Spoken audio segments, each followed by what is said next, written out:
अन्य योगी लोग श्रोत्रादि समस्त इंद्रियों का संयम रूप अग्नियों में हवन किया करते हैं और दूसरे योगी लोग शब्दादि विषयों का इंद्रिय रूप अग्नियों में हवन किया करते हैं।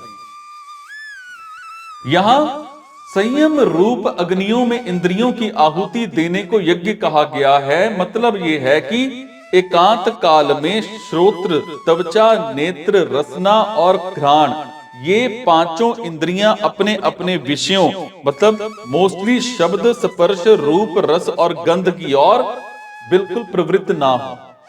इंद्रियां संयम रूप ही बन जाएं और पूरा संयम तभी समझना चाहिए जब इंद्रियां मन, बुद्धि और अहम इन सब में से राग आसक्ति का सर्वथा अभाव हो जाए। शब्द, स्पर्श, रूप, रस और गंध ये पांच विषय हैं। विषयों का इंद्रिय रूप अग्नियों में हवन करने से वो यज्ञ हो जाता है। मतलब ये है कि व्यवहार काल में विषयों का इंद्रियों से संयोग होते रहने पर भी इंद्रियों में कोई विकार पैदा ना हो और इंद्रियां राग द्वेष से रहित हो जाएं। इंद्रियों में राग द्वेष पैदा करने की शक्ति विषयों में रहे ही नहीं। और इस श्लोक में कहे गए दोनों प्रकार के यज्ञों में राग आसक्ति का सर्वथा अभाव होने पर ही सिद्धि परमात्म प्राप्ति होती है। राग आसक्ति को मिटाने के लिए ही दो प्रकार की प्रक्रिया का यज्ञ रूप से वर्णन किया गया है।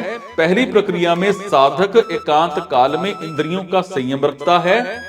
विवेक, विचार, जप, ध्यान आदि से इंद्रियों का संयम होने लगता है और पूरा संयम होने पर जब राग का अभाव हो जाता है तब एकांत काल और व्यवहार काल दोनों में उसकी समान स्थिति रहती है। और दूसरी प्रक्रिया में साधक व्यवहार काल में राग द्वेष रहित इंद्रियों से व्यवहार करते हुए मन, बुद्धि और अहम से भी राग द्वेष का अभाव कर देता है। राग का अभाव होने पर व्यवहार काल और एकांत काल दोनों में उसकी समान स्थिति रहती है।